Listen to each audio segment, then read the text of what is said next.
Howdy, and welcome to the Mr. Maple Show. Y'all smash that like button, get excited. We're down here in Nacogdoches, Texas to bring you a species highlight on the Mexican cloud forest maple, Acer skutchii. I'm standing next to Dr. Creech. Dr. Creech is the director of SFA Gardens, and this gardens is amazing. And you've made a special effort to really make Acer skutchii, put it on the map here in Texas. Tell us a little bit about Acer skutchii. Well, the very first tree was out of an expedition with Lynn Lowry. He's kind of a famous Texas plantsman. And we ended up in the Monterey area, the Sierra Madre Oriental, and then we ended up at Tamaulipas. And so this is one of the trees from Tamaulipas. And they are cloud forests, restricted to ravines. And we had some plants or some seed rather and brought it back to Texas, and that was our first one. So this large tree in the background is probably the state champ, maybe second to the one over at Trinity. I haven't measured it lately. So it's a very large old, and it didn't make any seed for about 10 years and was kind of neglected. Really never received any attention, but it's Mexico, used to drought, used to heat, used to that western face. The unique thing about this tree is that we discovered later on, after 10 years or so, we started pushing the tree into central Texas. pH 8.1, 8.3. Our normal southern USA sugar maple would commit suicide at pH 8, and they get very chlorotic. This tree is adapted to that because it's had thousands of years of evolution in Mexico at a high pH.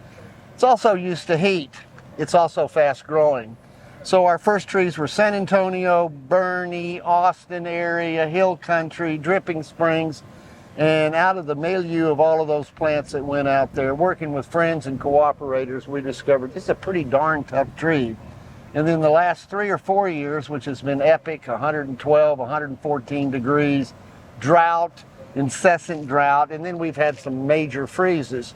A big surprise is a friend of mine has them in Clarksville, Arkansas, went to minus 19. The thing was unfazed. So we think we have a climate resilient tree for a 21st century, and we have a really extremely high demand for it by the Central Texas nurseries for the growing area north and west of Houston, Katy, Texas, all the way up into San Antonio and Austin. The problem has been seed. And some years they make seed and some years they don't, and some years they're kind of vacant. But this year we got an excellent crop, and we have about 3,000 or 4,000 of them that we're scattering around to the nursery industry. To you, Tim, you can scatter it around, and we're excited about that because we think the more trees we have out, the more that people will be impressed with its resilience and its fast growth rate. It is seedling based, so there's diversity there. There's probably a great new variety in the future. There are a few varieties of Acer saccharum subspecies skutchii. It is a sugar maple. We just call it Acer skutchii. So we're real proud that we were part of the early history of this particular species. All due really to Lynn Lowry, John Ferry Garden, and some other folks that were involved in its introduction. Now, you'd be proud. If you go, next time you're visiting Hendersonville, North Carolina, you're gonna have to go to the visitor center, and right in front on Main Street, Hendersonville, is an Acer skutchii. Who planted it? The city of Hendersonville planted it. They got it from us at Mr. Maple and planted it right there in front of literally the Henderson County Tourism Office. And it's still alive. Still alive, the visitor center. It's crazy that it's Acer skutchii right there. Yeah. There's Acer skutchii all around now. I've seen them in New Jersey. I've seen them in so many other places. Now, tell us a little bit about the rarity of Acer skutchii.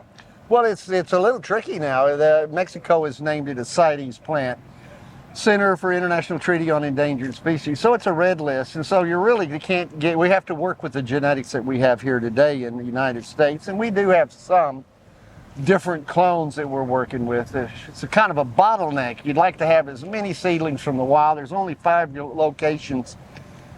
locations in Mexico, 1 in Guatemala. I work with Yalma Vargas, who's over in Chihuahua area, and basically she's been doing a lot of the nomenclature on this particular species. But it's being restricted in the mountains where it's grown. The colonies are small.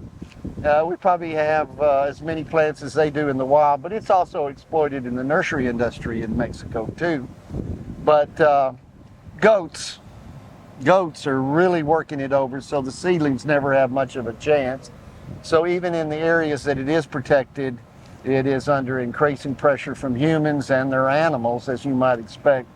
So we think of ourselves as we're keeping the genetics alive, and it's just a part of the sugar maple complex that we have in North America. The reason I love Acer skutchii, it gives you that sugar maple in the heat of the South. Yeah. I mean, Acer leucodermae is really bold and heat tolerant, but this pushes it even further. I mean, this is one of the few maples to be found south of North America and anywhere in the world. I mean, it really is. It is, you're right. And it has all the attributes of a sugar, except it's been trained for about 12,000 years since the last ice age to deal with the kind of vagaries that they have, drought, heat, etc. And so when we went to 112 degrees, we didn't water this particular batch of trees. But that's pretty impressive to me, that it can deal with 112 degrees. I think 36 days over 100 degrees Fahrenheit. This is Texas. We kind of get used to that kind of thing. And lately, in the last 3 or 4 years, we've had many of them. Add in February 2021, we had -4 on it. And I never thought it would be that cold tolerant looking at where it was from. But it's quite cold tolerant. It carries the genes of hardiness from thousands of years ago. So we're excited to have this as part of the SFA Gardens legacy and working with some of the great early plant people. I'm just excited that the protection efforts are underway in Mexico, trying to protect this thing. They are. And now we have genetics here in the United States to try to actually produce and actually have Acer skutchii around so people can actually understand what this tree is. Sure. I mean, so many of these plants, they get lost. They get, their natural native range gets diminished. And then, goats go in, eat the seedlings, something happens, a fire happens or something, and the trees die. And then next thing you know, it's gone. I mean, our children will never be able to experience what Acer skutchii is. And by you really championing this tree, it's now getting all around the United States for people to actually understand what Acer skutchii is. And then there's the possibilities of what this can do in the landscape industry as a tree that can actually handle soils that are more on that alkaline side and can handle just that extreme heat. I mean, there's a lot of possibilities for the genetics of Acer skutchii as well. I think you're right, and we're facing climate change, and we're putting a real emphasis in the Gulf South on trying to find trees that are going to be adapted to the changing climate of the future, and that affects native plants as well. We have a lot of natives that should be a little further north now. So I'll never forget Peter Raven saying at a conference once, Missouri Bot Garden Director, Professor Emeritus, and Mr. Conservation, saying, "Are we clinging to habitats, ecosystems, and climates that no longer exist?" And what he meant by that is that we need to be adventuresome, we need to use science, we need to find the plants, we need to evaluate them, introduce them, and then take advantage of what we are as horticulturists and botanists. I mean, the importance of a canopy tree like this cleans the air, produces oxygen, does so much out there in the landscape and the garden. And to be able to have something like this that can work in the southern United States is a huge advantage. Most of the other, a lot of times you may be dealing with trees that are much smaller or other things. When you have something like this that can grow in Texas, that's a big deal. The one in Guatemala is northern Guatemala, a little tricky to get to, but it's only about 15 trees. Tim, seriously old tree in the mountains there.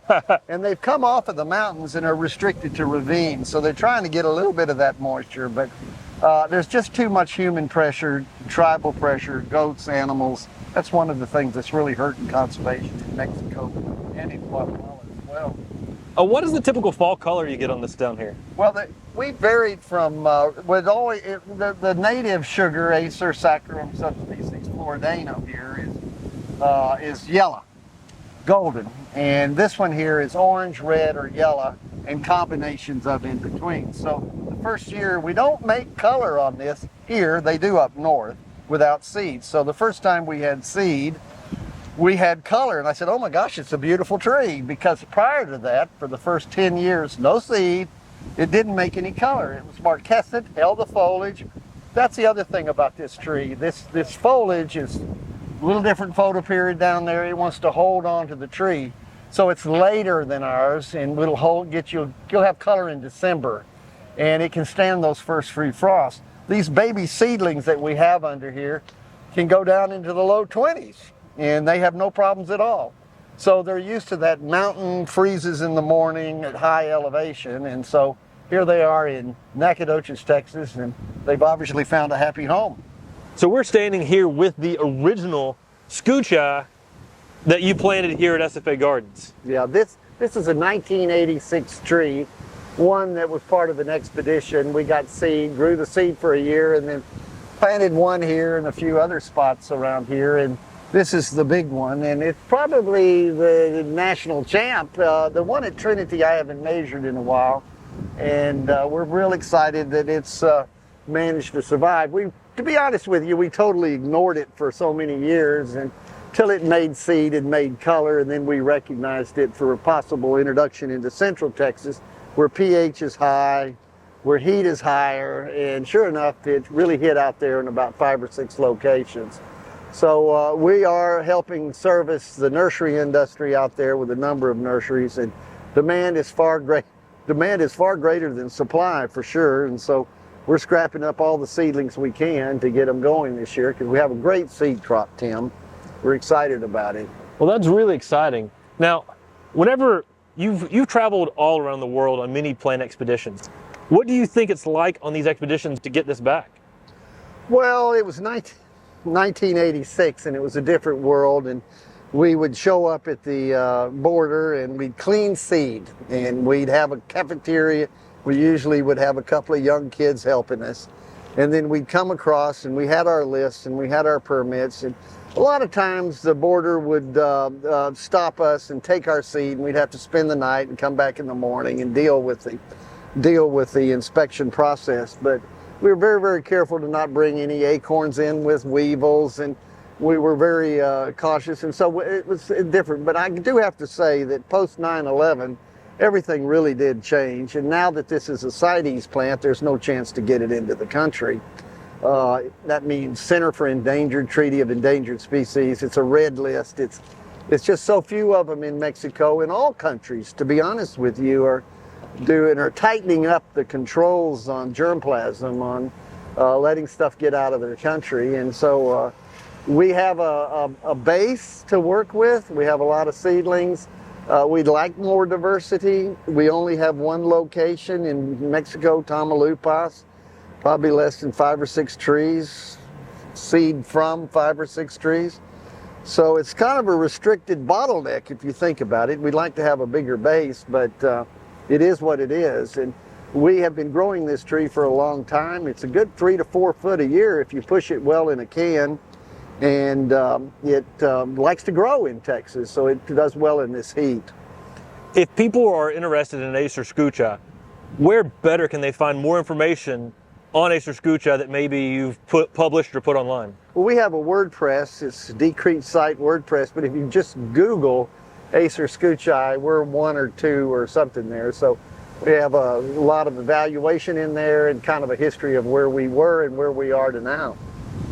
Well, I appreciate you all jumping in today's video. It's sort of an unusual day down here where we've had a lot of wind. We've had downpours of rain. I know the big storm was like yesterday where it was just downpouring rain. It's been a crazy time to come visit just because of all the crazy weather. But it's still awesome to come see these amazing pieces that you can't see anywhere else in the United States like this. I mean, these Acer skutchii, this big giant one here, the seedlings from it right back here behind it. I mean, this is one of the rarest maples in the world.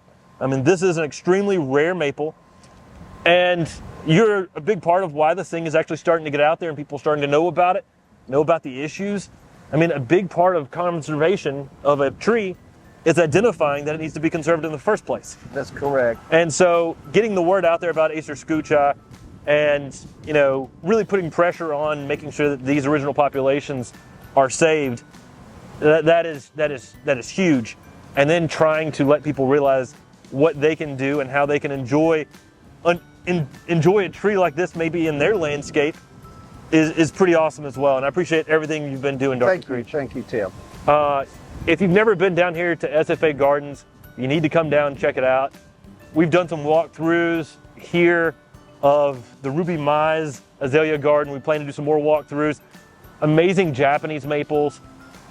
You're gonna need to come down here and check out this place.